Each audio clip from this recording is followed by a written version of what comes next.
As I grow in Christ, it can be disheartening when he reveals dark places in my heart. I'm thankful for the words of C.S. Lewis when he said, "When a man is getting better, he understands more and more clearly the evil that is still left in him. When a man is getting worse, he understands his own badness less and less." I know that God will be good and faithful to finish the good work that he started in me, but it doesn't remove the discomfort of having my lingering sin patterns revealed and brought out into the light. Seeing new depths of my own weakness, pride, selfishness, and self-destructive tendencies stings. The revealing of shadowy places in my heart uncovers a new layer of my need for God, his wisdom, his cleansing, his renewal, and his steadfast love.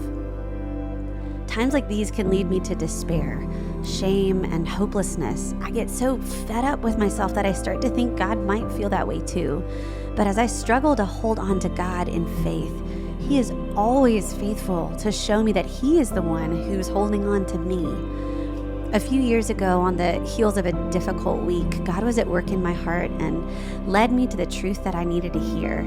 Jesus came to bring light into a world of darkness. Maybe you're like me and grew up in a Christian home, often hearing that Jesus is the light of the world. We can miss the weight and wonder of truths like these because they're so familiar. But as I became aware of the darkness that God was revealing inside of me, I needed the reminder that my darkness is why the light came. Jesus didn't come into a dimly lit world or for people who are kind of okay. He came to save a world of spiritually dead people living in total darkness. Actually, God has been bringing light and life into dark, lifeless places from the very beginning.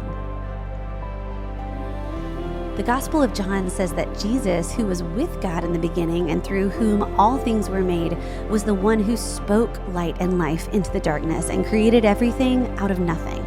Before the fall, Adam and Eve lived and walked with God in the full light of his glory. But when pride and doubt gave way to sin, they were forever separated from the light of God's presence. And since that day, we've all loved the darkness rather than the light.